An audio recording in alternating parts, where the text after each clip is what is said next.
Yo, is this thing on?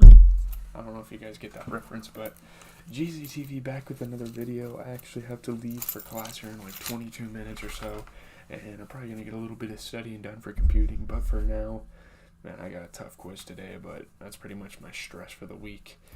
I only have 3 classes because I dropped out of calc, so that's kind of how my schooling's going.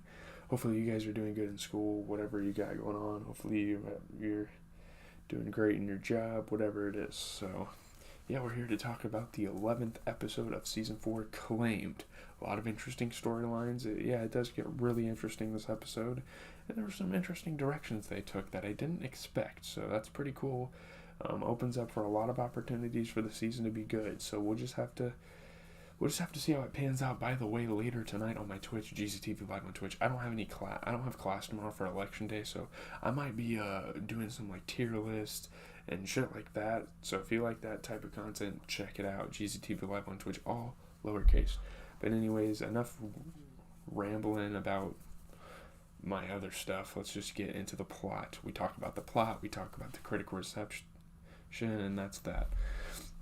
In wake of their escape from the Walker overrun prison, Tara and Glenn are picked up by Abraham, Rosita, and Eugene in their military vehicle as they drive north. So that was kind of like the cliffhanger from the last episode, them meeting these military people.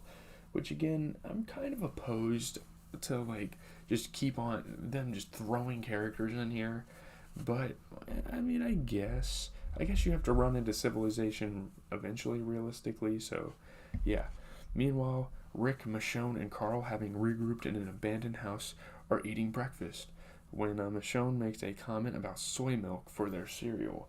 And it fucking turns into a very emotional conversation, and Carl brings up something he wishes he'd forget about. Carl replies he would rather have baby formula than soy milk, causing him to recall the apparent loss of his newborn sister Judith, and he leaves the table. But as we know, Judith is still alive, so that's good. I don't know when they're gonna find out. I don't know if they'll ever find Judith. I feel like, given the mini plot conveniences of the show, I think eventually they're going to find Judith. I want to say, Rick thanks Michonne for trying to help and being a friend to Carl, kind of accompanying him in these tough times. You know, Rick's like, I haven't heard Carl laugh in a while, so it's good that he has a companion here with him now. Later, Carl and Michonne decide to go on a supply run. Rick tries to come, but Michonne orders him to get some rest to recover from his injuries. You know, he's very fatigued. He's very, down bad right now.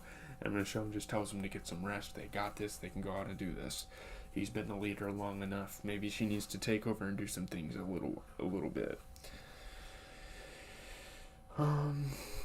Rick goes to bed in an upstairs bedroom as they leave. So, yeah. He kind of gets some rest. He actually takes their advice this time. Usually he just completely counters that, disregards what they say. Michonne and Carl bond more during their run, with Carl learning about Michonne's son Andre that she had lost in the apocalypse. No one else previously knew about her past pre-apocalypse life, which is very interesting. Even the audience never really knew. I mean, we've gotten flashbacks before, but still. In one house, they come across the children's room where the family appeared to have committed suicide together. Very, very sad, very disturbing scene. And I mean, obviously, the apocalypse is very disturbing, but this really rings. It really hits close to home. It's really disturbing. Recalling her son and her sad memories, Michonne blocks Carl from entering the room, not wanting him to enter this traumatic state. So she's probably good for protecting him from that.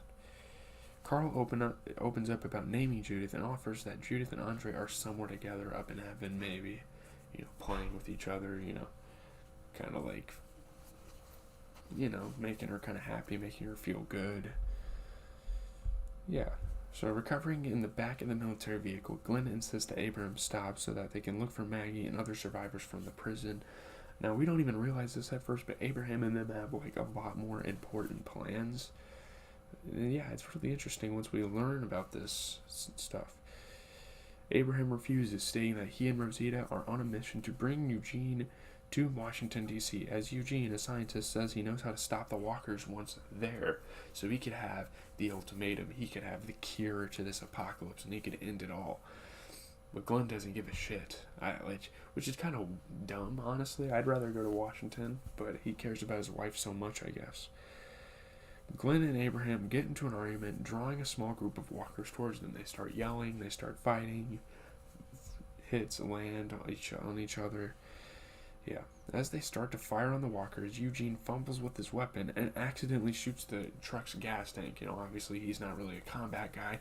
He's more of like the scientist. He's more of like the brains of this group. He's like the Milton of this group of people. So he shoots this gun. He gets out of control. It's like spraying everywhere. You know how you use a fire hose and you're not a firefighter and it go like this, kind of like him with a gun, and he accidentally shoots the gas tank, which of course some inconvenience there. With the walkers dealt with, they are forced to abandon the truck, and they're not going to go towards Washington. Washington's way too far away to take on foot, so they decide to walk with Glenn as a group to find the other survivors and maybe eventually go to Washington. Glenn and Tara head south to continue their search for other survivors from the prison.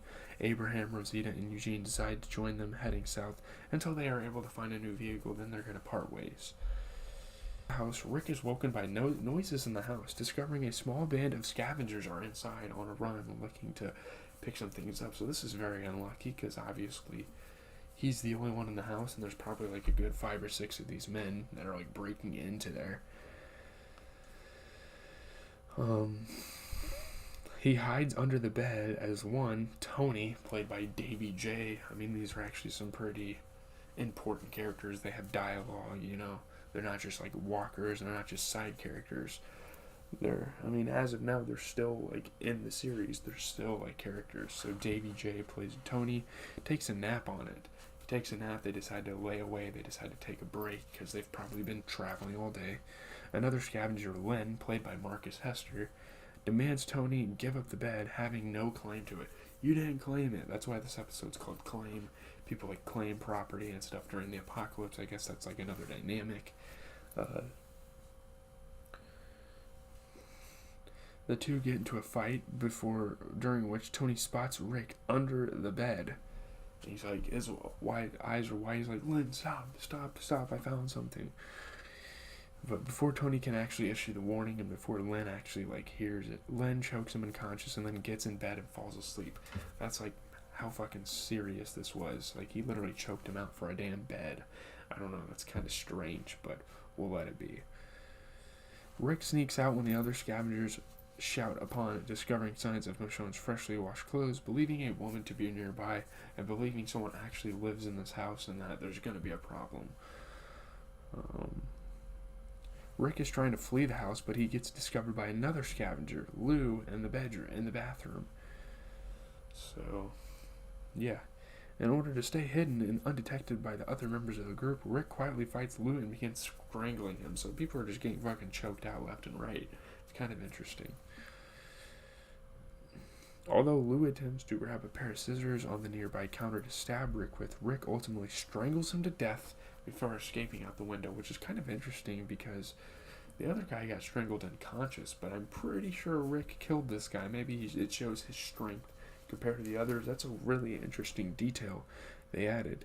Rick climbs out from the house to try to sneak away, but his path is blocked by Joe, played by Jeff Kober, their lookout. He's their security guy. He's kind of looking out for the group. As he spots Michonne and Carl, Rick is about to make a distraction when shouts from inside, due to Lou having become a walker, draw Joe's attention away, allowing Rick to run and warn Michonne and Carl away to kind of regroup, and they're able to kind of escape these people. The three continue traveling and encounter a sign near railroad tracks stating that Sanctuary for All lies down the way of the tracks, which is actually the place where Tyrese, Mika, Lizzie, Judith, and Carol went.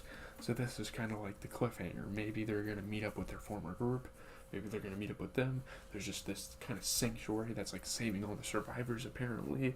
We don't know that. Maybe we'll find out soon what this sanctuary actually is. But let's get into the reception. Not a whole lot of reception to this episode. Upon airing, this doesn't really matter. It was watched by 13.12 million Americans, receiving an 18 to 49 rating of 6.6. I guess the ratings don't matter. A slight decrease in ratings from the previous episode. I guess people weren't as enthused. It still presented strong ratings. I mean, people still liked this episode a decent bit. The show placed first overall in cable television viewing, like, for that week, I think. Because, at the time, television was, like, in a prime. I'm pretty sure Breaking Bad was, like, starting and stuff. IGN gave the episode a positive review with a score of 8.3 out of 10. It got a B+ on the AV Club. But, that's all I have to say. I'm probably going to study for about 10 minutes, go take my quiz, go to lunch, go to lecture, probably chill out. We'll have an NBA recap tonight as well as a stream. I'm pretty sure I'm going to stream and do some rankings and stuff. Like best Cardi songs, best rap albums, doing stuff like that. Maybe even react to some videos. But I'm out.